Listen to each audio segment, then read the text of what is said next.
The first thing I heard was a woman screaming. The second thing was a police officer pounding on my front door.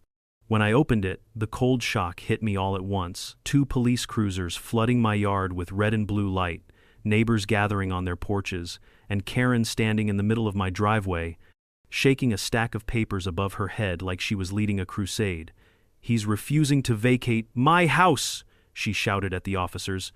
"I'm the new owner. Arrest him." For a moment, I honestly thought I had stepped into someone else's nightmare, because behind me was my living room, my photos on the walls, my dog still barking upstairs, and in my hand, the original deed with my name printed in bold, black ink. All of this chaos, this surreal, choking tension started from one single moment, the day I refused to hand Karen a copy of my house keys. You want to know how things escalated from no to 911? Trust me, you're not ready for how deep this goes. Before we start, drop your location and local time in the comments and don't forget to subscribe so you never miss a story like this. If someone had told me a year earlier that my peaceful suburban life would turn into a full-blown legal nightmare complete with police lights, forged documents, and an HOA president who thought she was the crown princess of property law, I would have laughed in their face. But everything that led to that chaotic evening in my driveway, with cops questioning me and Karen screaming that I was illegally occupying her home, started months earlier. And if you want to understand how one simple no turned into sirens and accusations, you need to go back to the day I moved into Maple Ridge Estates. I bought this house when I was 40, a comfortable, modest but beautiful home at the end of a quiet cul-de-sac, white fence, neatly lined shrubs, a garage big enough to finally build the little workshop I dreamed about.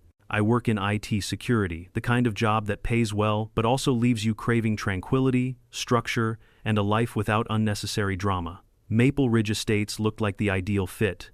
Clean streets, friendly neighbors, a big wooden sign at the entrance carved with the words, "A peaceful place to live."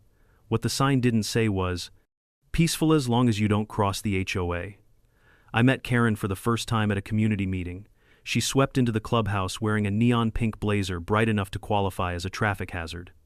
Clipboard in hand, tight smile, a tone that sounded less like president of a community HOA and more like federal agent investigating tax fraud. Every sentence she spoke had 2 things in common. She said regulation at least once. She spoke like she expected someone to bow. I knew immediately what kind of person she was. The kind who thinks HOA authority is divine law. The first few months were uneventful. I didn't cause trouble, didn't ask for favors, didn't want to be noticed. But Karen's radar for non-compliant homeowners must have locked on to me the moment I moved in. Her first email arrived 3 months later. "Your trash bin was visible for 8 minutes after pickup. Please adhere to community standards." 8 minutes. I hadn't even finished sweeping the garage floor. I politely replied, "Thanks for the reminder," then ignored it. But that was only the appetizer. A few weeks later, "The grass near your mailbox is approximately 2 inches above the allowed limit." I measured it. It was 1.6 inches. Then, "There is an unapproved tool rack visible from the street when your garage is open." Yes, because the rack was inside my garage, where tool racks live. I still didn't argue. I'm not a confrontational person. But I did start saving every email. PDFs, printouts, everything. As someone who works in cybersecurity, documenting everything is second nature and a habit that would save me later. The real trouble began when Karen introduced her newest scheme, the Emergency Access Key Program. The idea sounded innocent enough. Every homeowner must provide the HOA with a copy of their house keys for emergency situations. Karen worded her email like she was proposing a heroic community safety initiative. You never know when a neighbor could need urgent help. By participating, you show your commitment to our community. Then the thinly veiled threat. Non-compliance may affect your standing within the neighborhood. I've worked too long in security not to spot a disaster. Giving a group of untrained volunteers unrestricted access to my house was reckless, irresponsible, and flat-out insane. Not to mention, completely illegal according to our governing documents. I reread the CC&Rs cover to cover. Not a single line granting the HOA access to private homes. No clause about mandatory keys. No rule allowing enforcement penalties for refusal.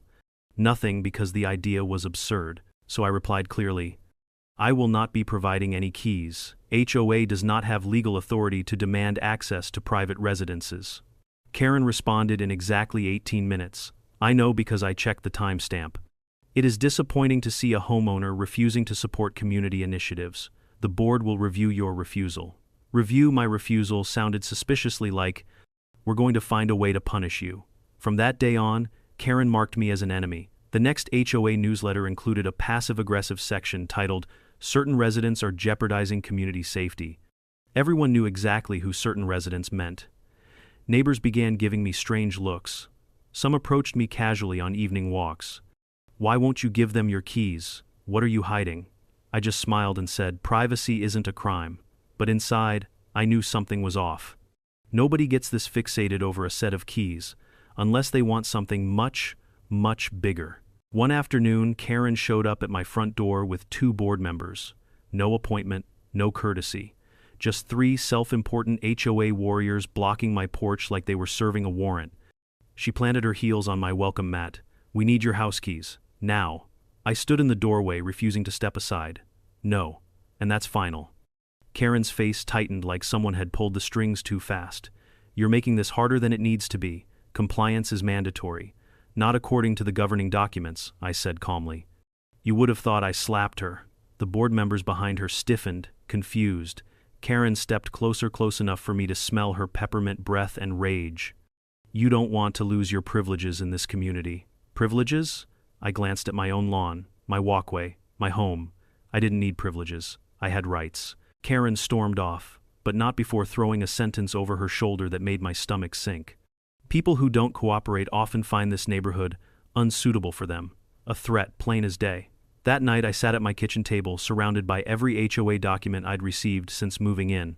I compared each update Karen sent with the original CC and Rs from my purchase file, and that's when I noticed it. A small detail most people would never catch. The updated rule about mandatory keys had different formatting than the original CC and Rs. Different spacing, different punctuation, different sentence structure, and worst of all, a notary stamp dated 2 years after that notary had retired. Karen hadn't found a loophole. She'd invented one. Right there, under my yellow desk lamp, I realized exactly what kind of person I was dealing with. Not just a controlling HOA president, not just a bully with a clipboard, but someone who believed that if she printed something on HOA letterhead and forged a signature, it magically became law. And people like that don't stop at rules. They go after property. They go after control. Karen didn't want my keys. She wanted authority over my home. And refusing her wasn't just disobedience, it was a declaration of war in her mind. I could feel it. She wasn't done. In fact, she was just getting warmed up. And the next step she took, it would push her straight into criminal territory. Things escalated faster than even I could have imagined. Once Karen realized I wasn't going to fold, she didn't just push harder, she launched a full-blown campaign to paint me as some kind of neighborhood menace. And she wasn't subtle about it either. It started with the next community newsletter. Usually the newsletters were boring. Landscaping reminders, pool hours, a recipe from some overly enthusiastic neighbor. But this time, Karen added a new section titled Community Safety Concerns. And right in the middle of that section, with bullet points and bold text, was this little gem. Some homeowners are actively refusing to cooperate with emergency preparedness guidelines, putting the entire community at risk. No names, but everyone knew. Everyone. The morning that newsletter hit inboxes, I walked outside to get the mail and felt the shift instantly. Mrs. Patterson, who had always waved enthusiastically, suddenly pretended her dog was extremely interesting and tugged it away from me. A dad walking his kid to the bus stop gave me a stiff half-nod. Even the retired guy across the street stared at me like I was storing explosives in my basement. Karen's smear campaign was working, but it wasn't just gossip, it was strategic. She was softening the community, preparing them to accept whatever punishment she planned to roll out next. And oh, she did have plans. A week later, I received an official-looking envelope taped to my door. Not in the mailbox, taped, like a notice to quit. It read, "Non-compliance fee.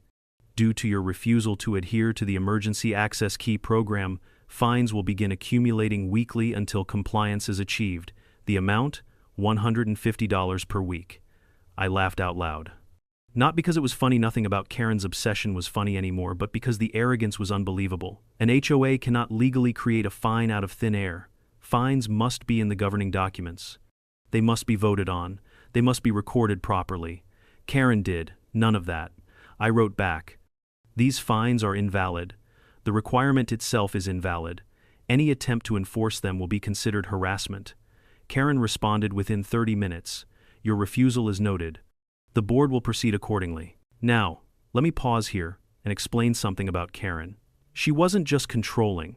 She was the kind of person who believed silence equaled guilt and confidence equaled authority. The more calmly I rejected her demands, the more it enraged her. Over the next few weeks, I noticed strange new behaviors. Cars slowed down in front of my house more often. People took pictures of my property. Sometimes I'd catch someone walking by, pausing to stare at my windows as if checking something. One afternoon, I found a business card from a real estate agent tucked under my welcome mat. "Thinking of selling? Call me." I wasn't thinking of selling. But apparently someone else might have been thinking about it for me. That was when the dread first settled in my stomach. Karen wasn't just mad at me. She wasn't just trying to bully me. She was building a Casey-manufactured, malicious narrative that I was unsafe, irresponsible, uncooperative. Something she could use to justify whatever she wanted. And then she came back. Same spot on my porch. Same neon blazer. Same two board members dragged along like backup dancers in her one-woman power show. This time she didn't even knock. I opened the door, and she immediately stepped forward like she owned the air between us. "We're here to give you one last opportunity to provide your keys voluntarily," she said, tone dripping with the smugness of someone who thought she'd already won. I crossed my arms. No. Her jaw clenched. "Failure to comply will escalate this matter further. Karen," I said slowly, "you don't have the authority to demand access to my home, much less penalize me for refusing." "You don't get to decide what authority the HOA has," she snapped. I raised a brow. "Actually, the governing documents do. That did it." Her face twisted, her eyes narrowed, and suddenly she wasn't even hiding the threat anymore.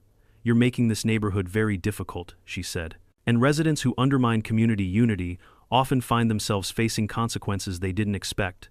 The board members behind her shifted uncomfortably. Even they weren't fully on board with this villain monologue. "Is that a threat?" I asked. "Take it however you want," she said, spinning around with an overly dramatic flick of her hair. And that was the moment right there when something clicked inside me. Karen wasn't just planning to punish me. She was planning to take something from me. I went inside, locked my door, sat down at the kitchen table, and spread out every document in front of me. Emails, newsletters, fine notices, rules, amendments, meeting summaries. And the more I compared them, the more the inconsistencies screamed. Different fonts, different line spacing, signatures copied and pasted, notary stamps that didn't match state records. The amended rule about keys was not just unauthorized, it was forged. Karen had fabricated the entire basis for her demand. She wasn't acting out of duty, she was acting out of delusion and power hunger. And once someone in power starts forging documents to make their will legal, there's no telling how far they'll go. I documented everything. Screenshots, photos, printouts, a full digital folder with timestamps. But Karen wasn't done, not even close. 2 weeks later, I caught a man I didn't recognize standing on my lawn, taking photos of my house with a clipboard in hand. He wore a polo shirt with the HOA logo, but he wasn't one of the usual volunteers. I stepped outside. "Can I help you?" I asked. He startled like a guilty puppy. I'm just doing a compliance check." "For what?" he stuttered. General things." Behind him, a white SUV with no plates idled at the curb. I wrote down the last 4 digits of the VIN reflected on the windshield. When he noticed, he bolted into the SUV and drove away. That night I reviewed the security footage. He took photos of my windows, my door locks, even the side gate. Karen was escalating from harassment to reconnaissance. I emailed the HOA demanding an explanation. Karen replied with one sentence. "Community inspections are authorized under the safety clause." There was no safety clause. That's when I realized. Karen wasn't improvising, she was executing a plan. A slow, deliberate strategy. Paint me as unsafe. claim I'm non-compliant, fake amendments to justify action, document violations, push for forced access or even removal. Karen wasn't just trying to make my life difficult. She was positioning herself to take my home. Most people would have panicked. But panic isn't in my nature. What I did feel was anger, cold, controlled anger, the kind that sharpens focus instead of clouding it. I wasn't going to be intimidated. I wasn't going to crumble. And I sure as hell wasn't going to let someone like Karen think she could bully me into submission. So I did what I do best. I analyzed. I prepared. I documented every shred of misconduct. Karen thought she was the only one building a case. She had no idea I was building a bigger one. And soon enough, she would make her biggest mistake yet, the one that would drag the police into this mess and unravel her entire scheme. She just didn't know it yet, but I knew. Something very bad was coming. And Karen had already committed too far to back out now. I didn't even have to wait long before Karen made her next move. It arrived in the form of an email with the subject line, "You are gent, amended community rules." My immediate thought was, oh, here we go. I opened the PDF attachment, and the first thing that hit me wasn't the absurdity of the content but the formatting, sloppy margins, inconsistent spacing, and a header that looked like it had been pasted together in Microsoft Paint by a bored teenager. The document announced a brand new HOA rule.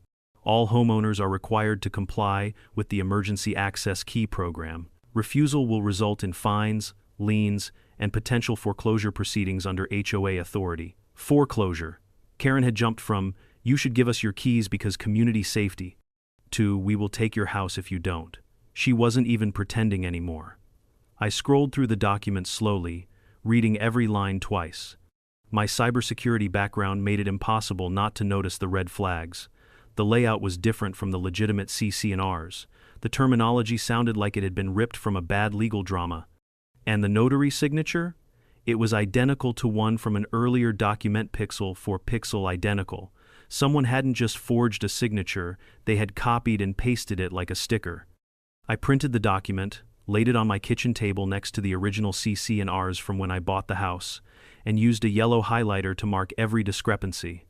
By the time I was done, it looked like a crime scene diagram. I sent the new rule to a friend of mine, an attorney specializing in real estate. Within an hour, he replied, "This is interesting. And by interesting, I mean illegal as hell. Keep everything. Do not throw anything away." His email ended with, "Whatever she's building toward, it's serious," as if I didn't already know. Meanwhile, Karen was busy preparing her own narrative. She held an HOA emergency meeting, which was suspicious because no meeting notice was sent, no agenda was posted, no quorum was formed, no residents knew it was happening. And yet, in the following week's Community Digest, she wrote, "The board unanimously approved the Emergency Access Key Program update. Homeowners must comply or face enforcement measures."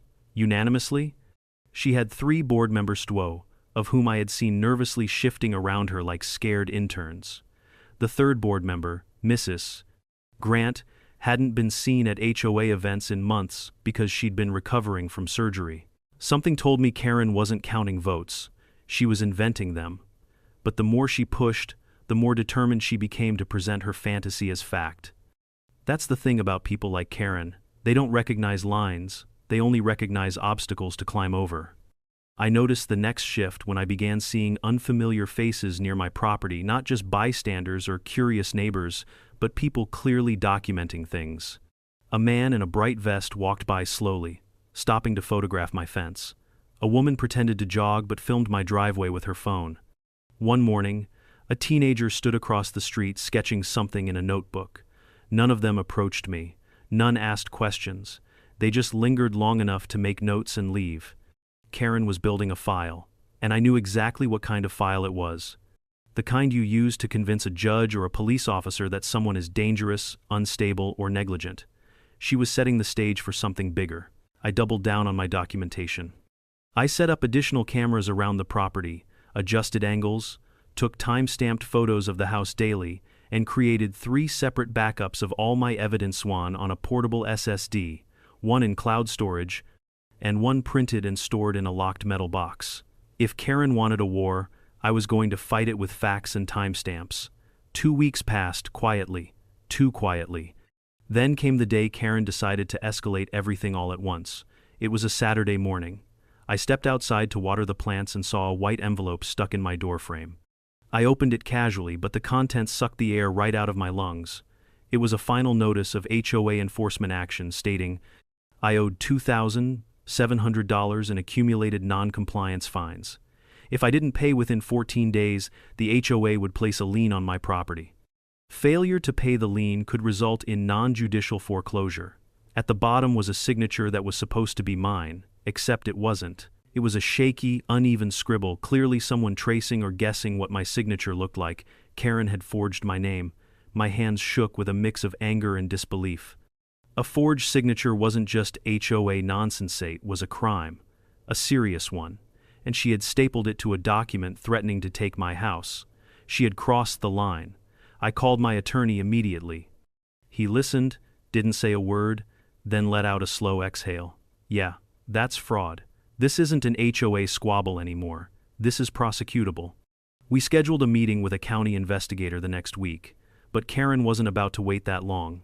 The next day, I received another alert, this time from the county recorder's office. Someone had attempted to file a lien on my property. Someone. I didn't need a detective to guess who. I drove straight to the county office, where the clerk recognized my address before I even finished my sentence. "Oh, that file," she said, giving me a heavy look. "We flagged it because there's something off." She pulled out the documents and placed them on the counter, and there it was. A lien request, signed by Karen, co-signed by the homeowner with another fake version of my signature, with a notary stamp that didn't match the registered notary for the date. It wasn't just sloppy. It was amateur hour criminal behavior. "I never signed this," I said firmly. "I didn't think so," the clerk said. "We've sent it for investigation already." That evening, as I stood on my porch, replaying everything in my head, something in the air shifted, the kind of shift you feel before a storm. The kind that tightens your chest and makes you brace your shoulders. Karen was running out of time, out of lies, out of ways to hide what she had done. People like her don't back down, they double down. And the next morning proved me right. I was sipping my coffee, watching the security cam feed on my phone, when I saw her, Karen, marching straight down the street. Pink blazer blazing like a warning flare, 2 board members trailing behind her, and in her hand a clipboard thick with papers.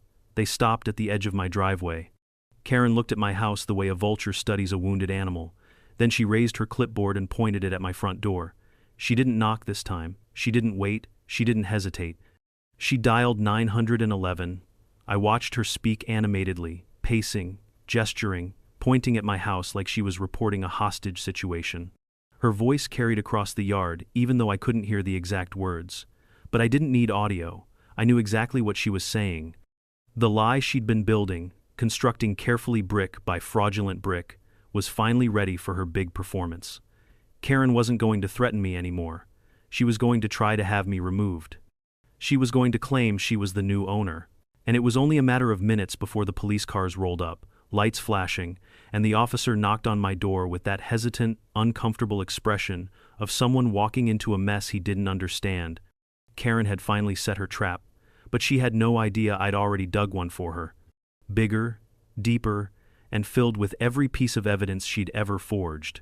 When the police finally showed up, it was almost cinematic. 2 cruisers rolling down the street with their lights strobing across every house, every lawn, every pair of curtains suddenly cracking open so neighbors could watch the show.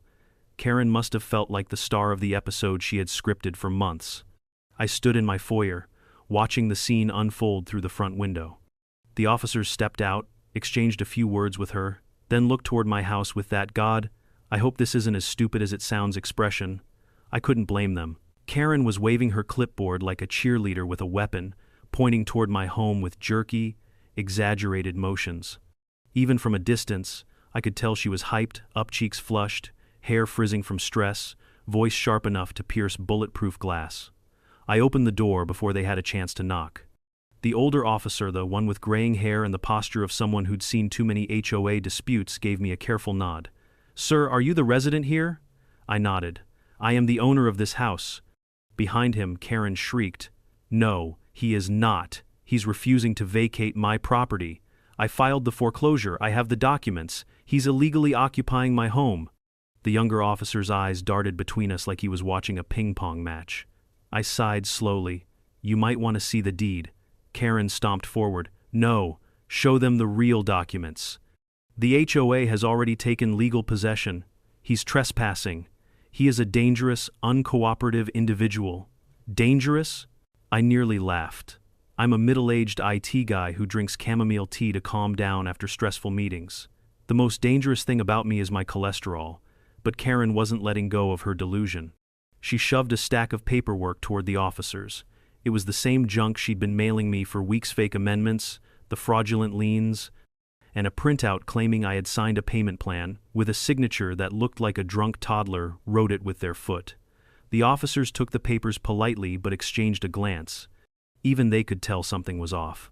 Ma'am, the older officer said carefully, just because the HOA filed something doesn't mean— She cut him off, voice cracking with fury. It's not something. It's legal.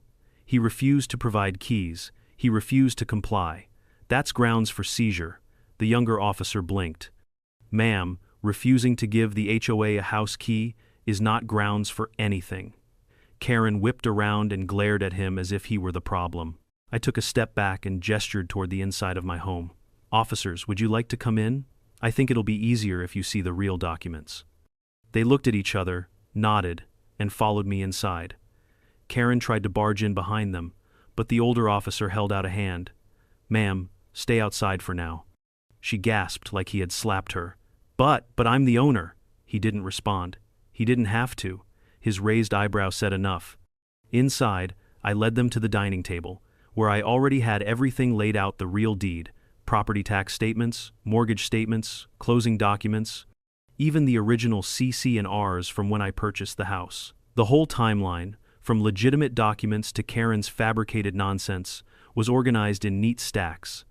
The older officer examined the deed, then looked up at me. This appears to be legitimate.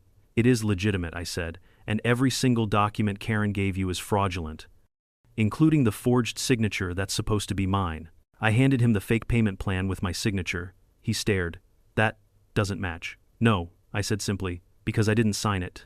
I then opened my laptop and showed them a timeline of every email Karen sent, screenshots of her amended rules and newsletters, security footage of her repeatedly approaching my house, photos of strangers she'd sent to document my property, side-by-side comparisons of real versus fake documents, and, most importantly, the county alert showing Karen's attempted fraudulent lien filing.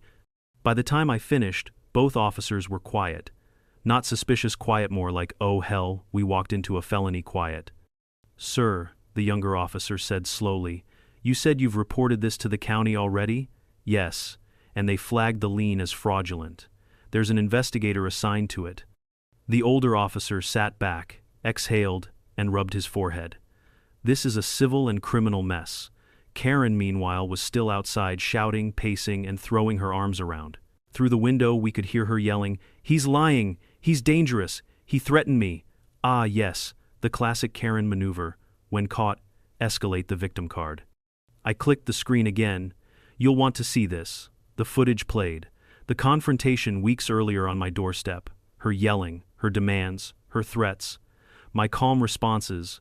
No threats. No aggression. Nothing remotely dangerous. The younger officer whispered, "Oh, just one word," but it carried the weight of the entire situation. The older officer closed the fake documents Karen gave him, set them aside like they were contaminated, and stood up. Sir, we appreciate your cooperation. Please stay inside for a moment while we speak with her. I watched through the window as they approached Karen. Her face brightened when she saw them. She thought she had won, thought her performance had convinced them, thought she was moments away from watching me being dragged from my own house. But then the older officer spoke. Whatever he said, her smile slowly dissolved. Her shoulders stiffened.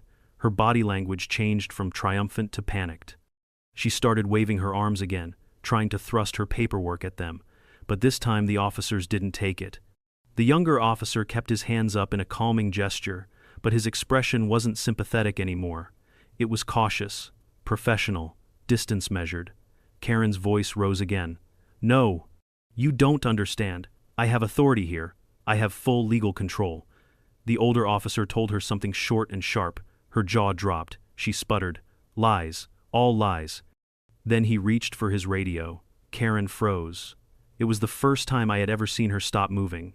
Stop yelling. Stop raging. Just freeze. The older officer asked her to step aside. She refused. He asked again. She still refused. Then he stepped forward. Karen backed up like someone had pushed her. She wasn't in control anymore. Her fantasy wasn't working. Her forged paperwork wasn't convincing anyone. Her authority didn't matter. Reality had finally entered the conversation. The officers talked to her for what felt like 15 minutes. She shouted. She denied. She tried to twist the story, but the officers didn't budge. They weren't buying any of it. Eventually her shouts turned into whines. The whines turned into mutters. And the mutters turned into defeated silence. The officers left her standing in my driveway, deflated, trembling, clutching her clipboard like a shield that no longer worked. They came back to my door one last time. Sir, we're going to file a report, the older officer said. Based on what we saw and the documents provided, this appears to be a case of attempted fraud. A detective will follow up with you. The younger officer added, for your safety, keep everything documented. And keep your doors locked. I couldn't help but smirk. Trust me, officer. I always do. When they left, Karen stayed frozen in my driveway for several more minutes. I watched her through the window. She wasn't angry now. She wasn't yelling. She was scared. For the first time since this madness began, she realized the truth. She wasn't the hunter. She was the one about to be hunted by the law. And I, the quiet, polite homeowner she thought she could intimidate, was the one who had just sunk her entire scheme. For a few days after the police visit, things went strangely quiet, not peaceful quiet. The kind of quiet you get right before a blown fuse sparks and sets the entire wall on fire. Karen disappeared. Not literally, she still lived a few streets over, but she vanished from her usual habitats. No strolling around with her clipboard, no passive-aggressive patrols, no neighborhood emails in all caps about community values. It was as if the confrontation with the police had slapped the wind out of her ego. I wish the story ended there. I really do. It would have been nice to sip coffee in my kitchen, enjoy the morning sunshine, and say, well, that was the end of Karen. But people like Karen don't stop. They retreat, regroup, then come back twice as desperate. The first sign was subtle. Around 6 p.m., one evening, I noticed tire tracks across my front lawn, deep ones. A car had driven onto the grass far enough to reach my side window. My cameras didn't catch the vehicle directly. Whoever did it had parked just out of frame. But one camera caught a shadow of a figure crouching near my house, holding something shiny. It looked like a phone or small tablet. They weren't breaking in. They were documenting something. The next morning, I woke up to 3 emails from Karen Long, rambling messages accusing me of structural negligence, unsafe property conditions, and violations of exterior presentation standards. Included were photos of a single leaf stuck in my gutter, my garden hose lying in a loose coil, a tiny, hardly noticeable crack on one of the driveway tiles. She had called these serious safety hazards requiring an immediate inspection. Inspection? By whom? I scrolled down. There it was. An HOA representative will be conducting a property review within the next 48 hours. Failure to grant access will be deemed non-cooperation. Access. Again. Karen didn't learn from the police visit, she doubled down. I responded with one sentence. No one is allowed on my property without my written permission. 5 minutes later, she replied. This is not optional. I didn't bother answering.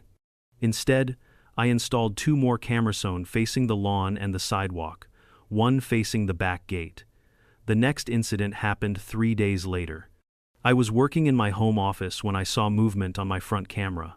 A white SUV, the same one with no plates I'd seen before, pulled up. A man stepped out. Not the same guy from last time. This one wore sunglasses and a pale blue polo shirt embroidered with MRE Compliance Division, which I immediately recognized as fake. The HOA had no compliance division. They didn't even have uniforms. He approached my porch and tried the doorknob. When it didn't turn, he knocked. Not a normal knock, firm, authoritative, impatient. I answered the door but kept the security chain in place. Can I help you? Yes, he said, flashing a laminated card so quickly I couldn't even read the name. "I'm here for the safety inspection." "No," I said immediately. "You're not." He frowned, pretending to be confused. "You were notified. It's mandatory." "Not by any legal authority," I replied. "Leave." He shifted slightly. "Failure to cooperate could result in further action by the board." I couldn't resist. The board? Or just Karen? His expression flickered confirmation enough. I lifted my phone, still recording. "This is trespassing. Leave now." He muttered something under his breath, then walked back to the SUV. Not hurriedly, not embarrassedly, angrily. He peeled away down the street, tires squealing. That night, I reviewed the footage frame by frame. The badge he flashed wasn't an ID, was a laminated HOA parking pass. A terrible fake. Karen wasn't even trying to disguise the fraud well anymore. She was slipping. And desperate people make mistakes. The next morning I received a certified letter, the kind that requires a signature. I opened it carefully, half expecting glitter bombs or poison ivy spores. Instead, I found something worse. A formal-looking document with bold letters across the top. Notice of Community Security Violation, Level 3 Designation. Level 3. What was that supposed to mean? I scanned the paragraphs, each more ridiculous than the last. Apparently, according to Karen's imagination, I was resisting community compliance. I was creating a hostile environment for HOA representatives. I was posing a threat to community cohesion. The HOA had legal grounds to secure the property for community safety. Legal grounds to secure my property. That's when the panic hit, not fear, but the realization of how far Karen might go. She had tried fines, tried shame, tried fake amendments, tried forged signatures, tried inspections, tried 911. What was next? I didn't have to wonder long. At 8:42 that same night, a series of loud thuds shook my front fence. I checked the camera in time to see two people hoods up, masks on, peering through the slats before running back to a car. They weren't burglars. They weren't teenagers. They were checking access points. Planning something. I printed the footage, emailed it to my attorney, and saved multiple copies. Whatever Karen was building toward, she was accelerating. 2 days later, I got the answer. A document slid under my front door while I was showering. When I picked it up, water still dripping from my hair, I felt my stomach twist.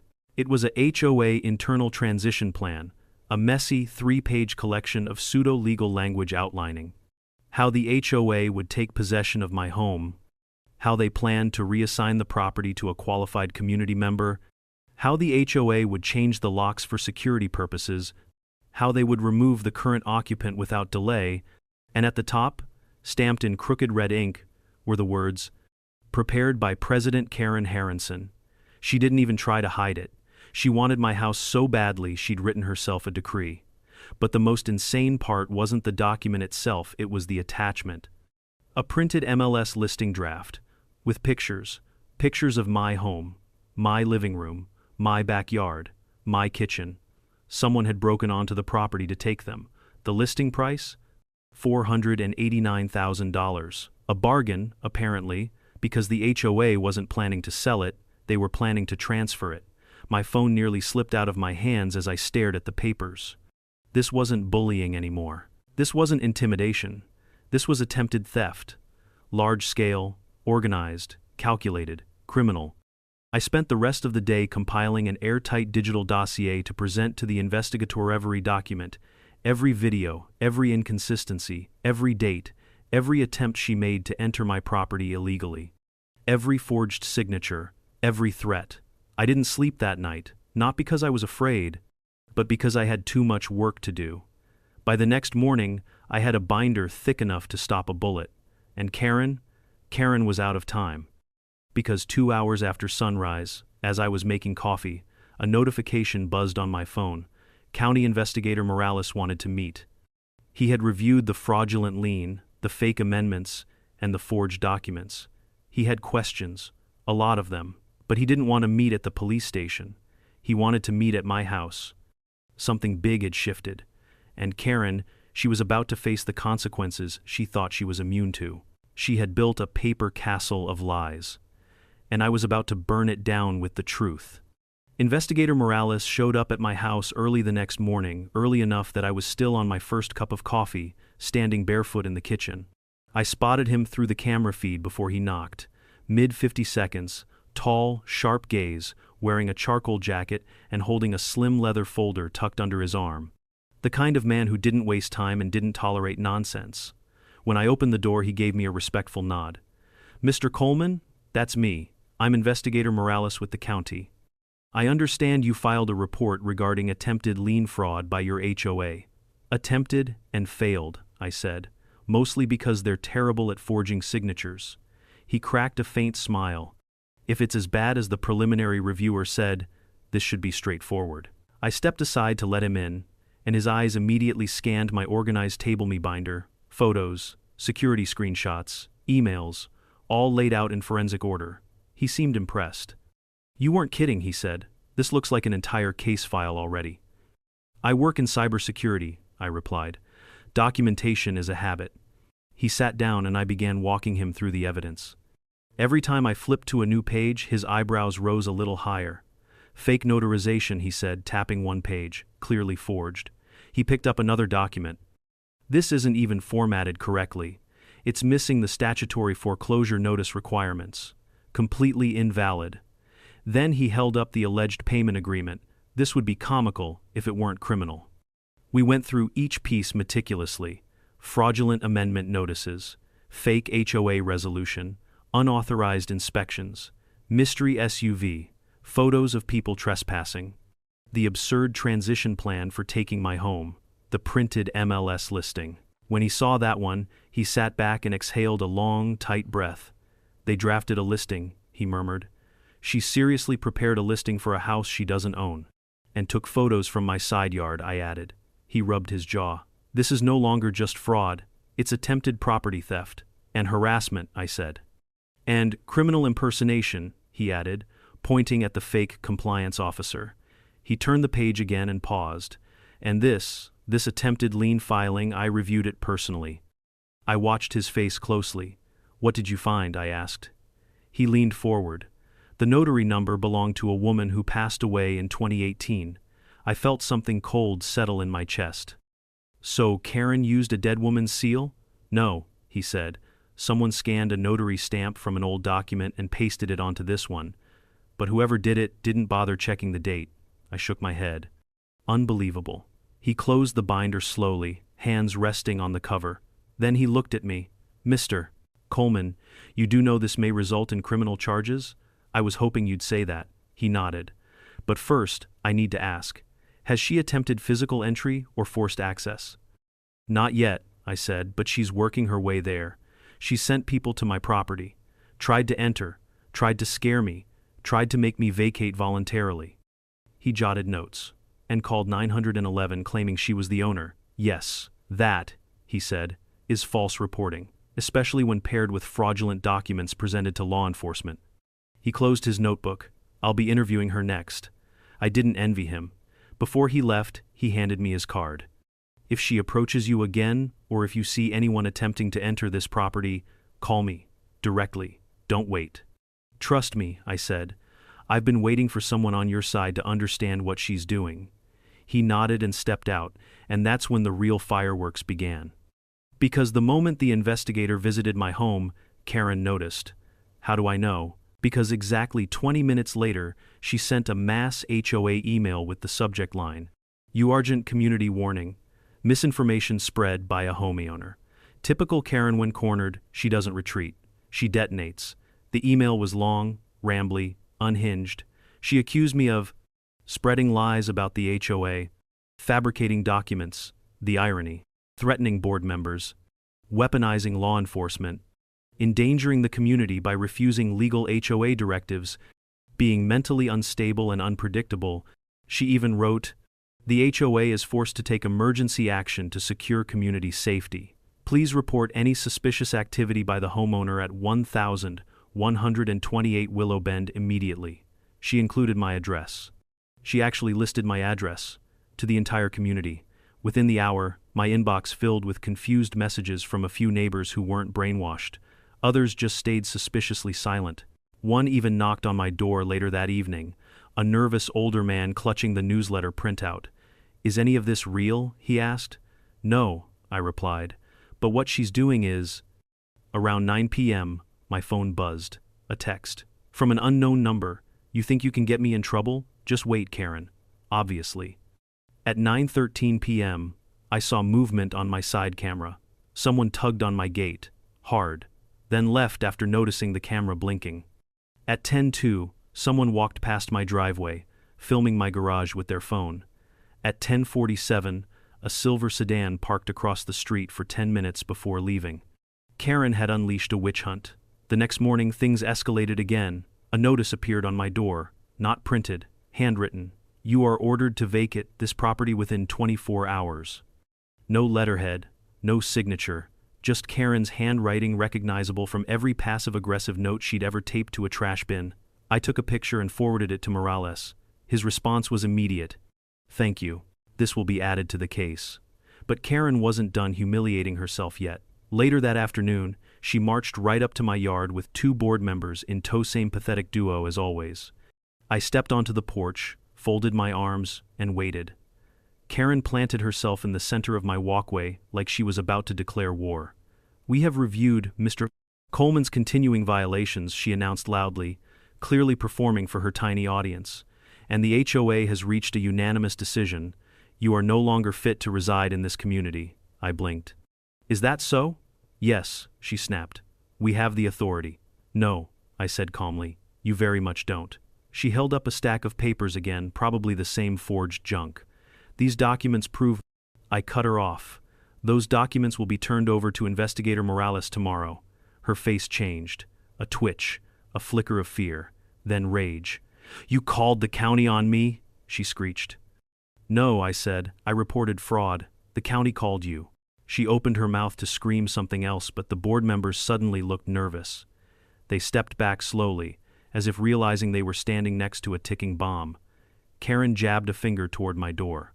"You're going to regret this." "Funny," I said. "That's exactly what the investigator told me about you." Her face twisted, and for a moment, I genuinely thought she might try to shove past me into the house. Instead, she spun around, stormed back down the path, and barked at the board members to "comb on," like they were disobedient pets. When they reached the sidewalk, she turned back and yelled, "This isn't over." But the truth was written all over her face. It was over. She just didn't know it yet.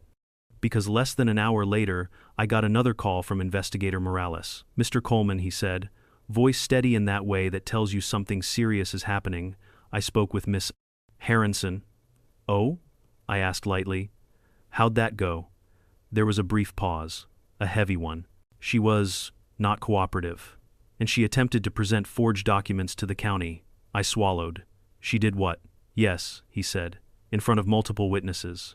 I waited. "And as of this moment," he continued, "there is now an active criminal investigation open against her." I felt a slow, cold exhale leave my lungs. "She may attempt further retaliation," he added. "Be vigilant, and call me immediately if she comes near your property again." I hung up, stood in my quiet kitchen, and realized that Karen was no longer just spiraling. She was falling, hard. And the ground beneath her was coming fast. The next 48 hours were some of the longest of my life. Not because I was afraid, fear tends to fade once the law gets involved, but because I knew exactly what people like Karen did when cornered. They didn't reflect. They didn't apologize. They didn't back down. They detonated. And I could feel it brewing. The way animals sense storms before they appear. I barely slept. Every creak of the house made me check the cameras. Every passing car made my pulse tighten. Not from panic, but from anticipation. Karen was going to do something reckless, something spectacularly unhinged. I just didn't know what, yet. It was around 6 p.m., dusk settling in, when the first sign appeared. A black sedan at Karen's usual vehicle rolled slowly down my street. It wasn't a neighbor's car. This was newer, darker, tinted, the kind people rent when they want to avoid being recognized. It crept past my house, then circled the cul-de-sac and came back. This time, it stopped directly in front of my driveway. My cameras caught everything: the license plate, the tinted windows, the slight shift of someone moving inside, but no one got out. They stayed there for almost 5 minutes, just watching. Then they drove away. I knew exactly what that was. Reconnaissance. Karen had shifted from HOA drama to criminal strategy. I emailed Morales the footage. His reply came 2 minutes later. Thank you. Do not engage. Continue documenting. My house turned into a fortress that night, every door locked, alarms set, cameras refreshed every hour. I didn't leave a single blind spot. The next day, just after sunrise, the retaliation began. A bright orange sticker was slapped onto my front door. Not printed, not official. Just a giant, screaming square of neon paper that read, "Condemned property not safe for occupancy." I tore it off immediately. There was no stamp from the city, no signature, nothing but Karen's shaky handwriting at the bottom. She was impersonating a government order, a felony. I sent it to Morales with the caption, "She's escalating." His reply, "I'm coming by later, be home," as if I planned to go anywhere. Around noon I heard voices in my backyard, not kids, not neighbors, adults. Whispering, rustling, footsteps against gravel. I checked the cameras. 2 men hoodies up, gloves on were near my gate. One held a crowbar. The other held bolt cutters. They weren't large, but they moved with the confidence of people who'd done this before. My throat tightened not from fear, but fury. I hit the microphone button on my security app and blasted my voice through the outdoor speakers. "You're being recorded. Leave now." They froze like deer caught in headlights. Then they ran full sprint, crashing through bushes, jumping into a waiting truck that screeched away. I saved the footage, zoomed in on their faces, their clothing, the truck, the partial license plate. Then I emailed it to Morales. His response was immediate. "I'm on my way." While waiting for him, something even more absurd happened. At 1:46 p.m., my doorbell rang. I checked the live feed expecting Karen or her bored puppets. Instead, a stranger stood there, a woman in her 30s, holding a binder and wearing a business blazer. She looked polished, professional, and completely out of place in my drama-fueled front yard. I opened the door cautiously but didn't unlock the storm latch. "Can I help you?" "Hello," she said calmly. "I'm here to discuss purchasing your home." I blinked. "Your what?" She smiled like this was the most normal conversation in the world. "I'm a real estate consultant. I was informed the property is in transition and may soon become available. I'd like to know if you're willing to discuss a private offer." I stared at her. Hard. "Who told you that?" She flipped through her binder. "I was given this packet by your HOA president." She handed me the packet through the crack in the door. When I opened it, my stomach dropped. Inside were printed photos of my home, the same ones taken illegally. A fake listing sheet, a forged vacancy order, and a memo from Karen stating, "The current occupant is being removed for repeated violations. Home will be available for reassignment by the board." The consultant kept talking, unaware she was holding the smoking gun to a felony. "I was told the HOA is expediting the process, so I wanted to get ahead of—" I cut her off. "Ma'am, this is all illegal. Every word of it. I'm the owner. There is no transition. And your source is under criminal investigation." Her smile vanished. "Criminal?" "Oh yes." She gulped visibly. "Should I call my supervisor?" "I'd recommend calling a lawyer," I said. She backed away slowly, eyes wide, and practically sprinted to her car. The moment she drove off, I emailed the packet to Morales with the subject line, "She's involving the real estate market now." He called me instead of responding by email. "Do not answer the door for anyone else," he said. "Stay inside. I'm 10 minutes away." I paced the living room, each tick of the clock tightening the air around me. This was no longer HOA lunacy. This was organized property theft. A scheme. A plan Karen had crafted in layers, each more illegal than the last. And then, at exactly 2:19 p.m., Karen herself appeared. My cameras caught her marching down the sidewalk, rage radiating off her like heat. She wasn't wearing her usual blazer. This time she wore a dark coat and sunglasses, like a villain in an off-brand spy movie. She stormed straight to my front steps and pounded on the door so hard the frame rattled.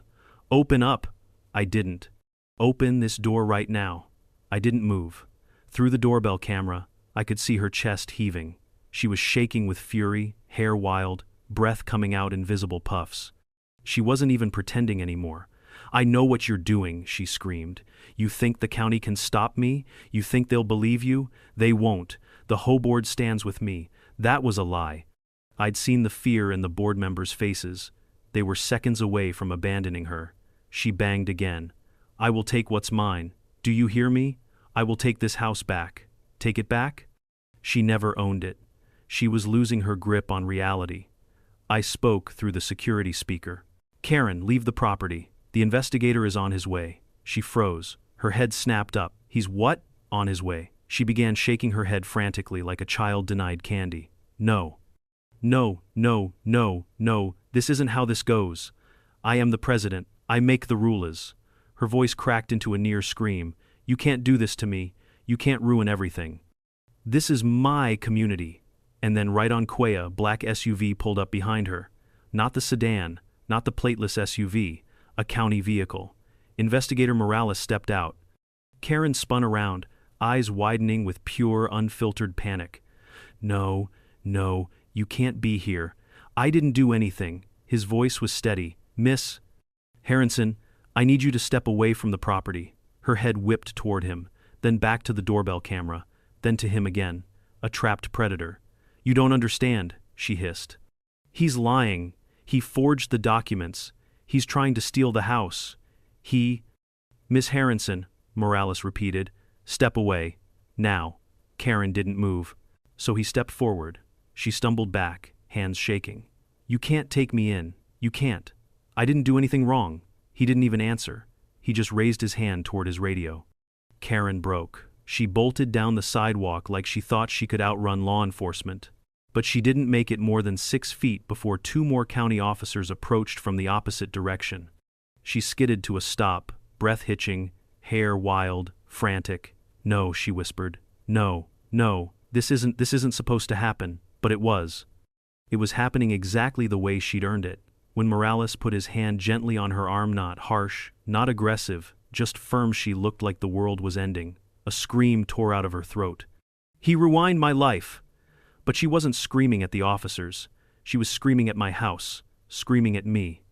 As they walked her toward the SUV, her voice cracked again. "This isn't over. I'll come back for my house. You hear me? It's mine." But even she didn't believe that anymore. Because even delusions have limits. And Karen had finally slammed headfirst into hers. Karen's arrest didn't bring silence to the neighborhood. It brought shockwaves. Word spread faster than wildfire in a dry canyon. By the time the county SUV pulled away with Karen inside screaming, kicking, swearing vengeance, half the street had gathered behind cracked curtains and cracked open doors. You'd think people would react with relief. Some did. But others, well, some stood in clusters on the sidewalk, whispering in disbelief, their expressions torn between fear and confusion. Karen had ruled this community for years.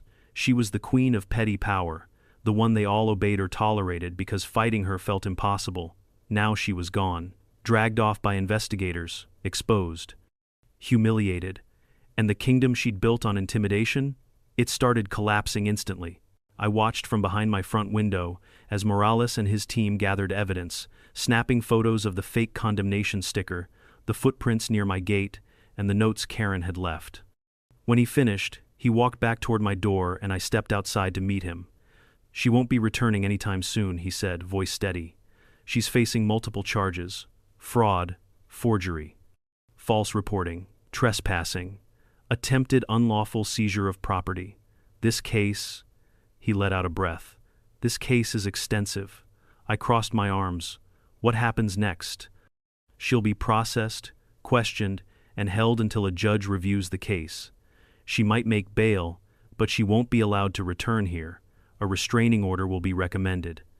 You'll get a call from the district attorney's office." I nodded slowly. "Good." He paused, studying my face. "You handled this well. Most people crumble under pressure like this."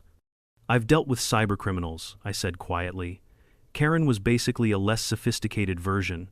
That earned a faint smile. "Keep your security systems active for now. The investigation will continue, and we'll be analyzing the documents she used. If we need testimony, I'll let you know." He shook my hand and headed back to his SUV. It was over, at least legally. but the emotional aftershocks in the neighborhood were just beginning.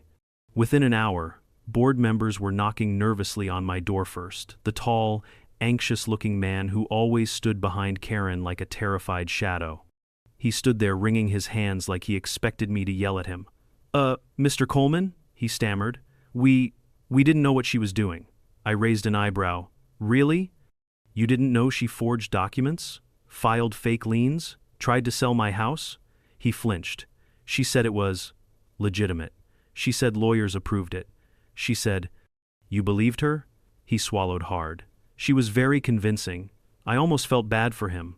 Almost." Before I could respond, the other board member shuffled up shorter, older, with a constantly worried face. He offered a weak smile. "We're calling an emergency meeting tonight. We're removing her from the board." "Officially," I blinked. "She's currently being processed by the county. I'm pretty sure she removed herself." He coughed awkwardly. "Yes, well, we need to rewrite the minutes and clarify some things." "Clarify?" I said. "Or cover up?" They exchanged a panicked glance. I didn't push further. Not now. But they knew. They knew the board had failed to supervise her, failed to question her, failed to do anything except nod, smile, and sign whatever she shoved in front of them. And now, they were scrambling for survival. They left with a promising, overly enthusiastic one about restoring trust in the community and learning from this incident. Whatever. I closed the door, leaned back against it, and let out a slow breath. The adrenaline was finally wearing off, and the exhaustion hit me like a falling tree branch. For the first time in months, my house felt like mine again, quiet, safe, grounded. But that peace didn't last long. Later that evening, another knock echoed through my home. I checked the camera first always, the camera, and saw a handful of neighbors on my porch, people I barely knew, people who had mostly avoided me for months thanks to Karen's propaganda. I opened the door cautiously. A woman in her 60 seconds stepped forward, wringing her hands. "We're so sorry," she said, voice trembling. "We had no idea what she was doing to you." Behind her, a younger couple nodded vigorously. "She told us you were dangerous," the husband said. "That you were hiding something. That she needed to protect the community." His wife chimed in.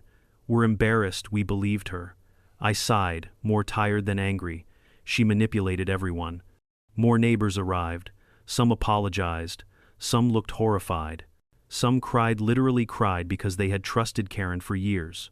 A few even admitted they had voted for her repeatedly because she seemed so organized. Organized? Sure. Organized like a criminal enterprise. Then came the neighbor I least expected, Mrs. Patterson. The woman who had smiled at me for months, then suddenly snubbed me after the newsletter smears. She stepped closer, clutching her cardigan. "I'm ashamed," she whispered. "We should have asked you." Instead of assuming, I didn't say much. I didn't need to. Her watery eyes said everything. The final knock came later that night. A soft, hesitant tap. I checked the camera again. It was the tall, silver-haired man from the house 2 doors down. Retired Air Force, quiet, always polite. A man who rarely involved himself in HOA business. He stood alone on the porch, shoulders squared. When I opened the door, he didn't apologize. He didn't ramble. He didn't shift nervously like the others. He simply said, "Thank you." I frowned slightly. For what? For standing up to her. For not letting her run this place into the ground. For documenting everything. Most people wouldn't have fought back. His voice carried the weight of someone who had seen leadership failures before. "People like her," he said. "They don't stop until someone stops them. You did." I nodded slowly, accepting the words. Someone had to. He offered a firm handshake. I returned it.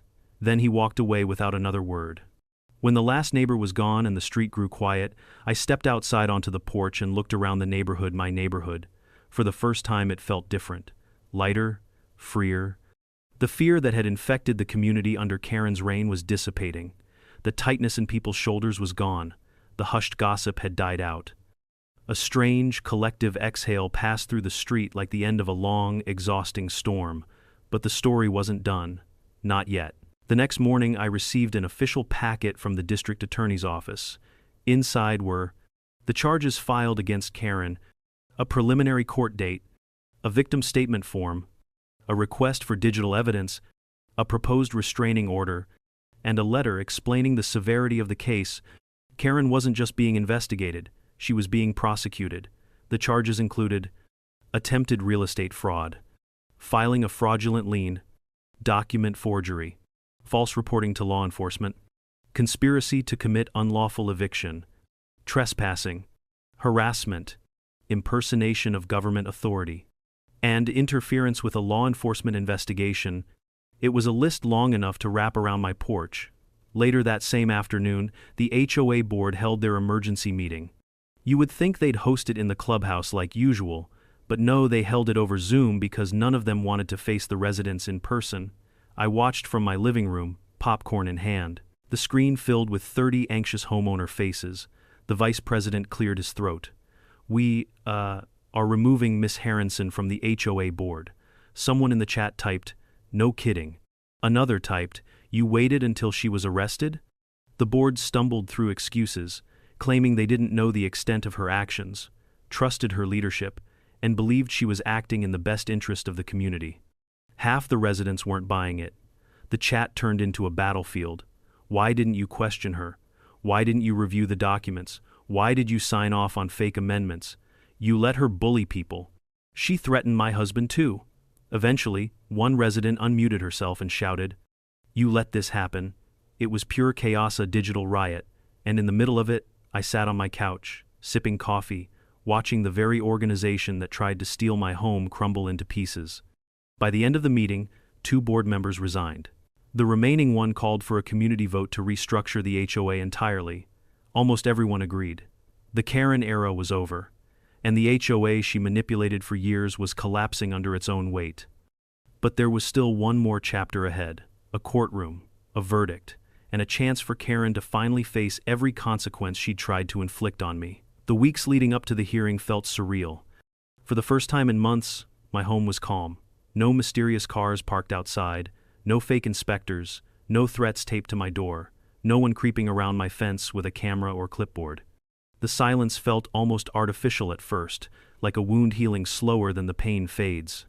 But every time I stepped outside, someone would stop. My neighbors, dog walkers, people I had never spoken to before. Some apologized again, some thanked me. Some whispered the latest gossip about Karen, like they were sharing classified intel. My personal favorite was from Mr. Larson, the retired mechanic. She kept a binder labeled non-compliant residents. We found it in her garage. She had color-coded tabs.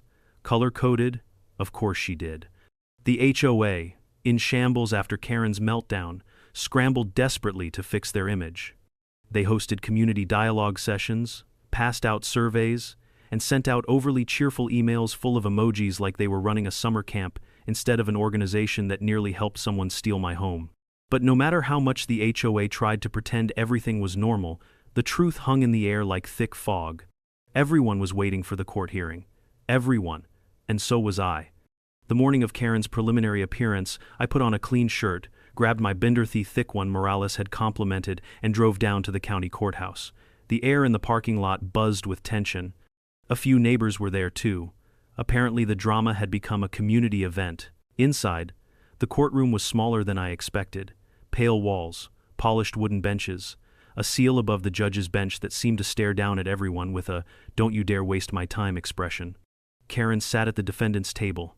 Seeing her again after everything was strange. Not satisfying, not triumphant, just strange. Her hair was a disheveled version of its former rigid style, and her blazer, no longer neon pink, was replaced with a dull gray that made her look smaller, almost deflated. She kept her eyes down, shuffling papers with shaky hands, whispering frantically to her attorney, a man who looked like he regretted his life choices deeply.